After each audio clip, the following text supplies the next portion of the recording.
Kur një dhëmb dëmtohet në mënyrë të pariparueshme nga prishja e rëndë ose infeksioni, nxjerrja është zgjidhja përfundimtare për të mbrojtur shëndetin tuaj oral. Procedura ekzekutohet me precizion, duke filluar me administrimin e anestezisë lokale për të siguruar që zona të jetë plotësisht empir, duke ju lejuar të ndjeni vetëm një presion të lehtë në vend të dhimbjes.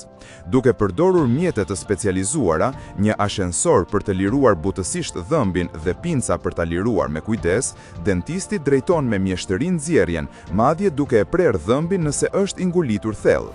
Pasi nxirret dhëmbi, zgavra pastrohet me kujdes dhe shpesh qepet për të ndihmuar rikuperimin, e ndjekur nga aplikimi i garzës për të stimuluar mpiksjen mbrojtëse, duke përgatitur terrenin që mishrat e dhëmbeve të shërohen natyrshëm dhe shpejt. Shtypni butonin like dhe na ndiqni për videot e tjera.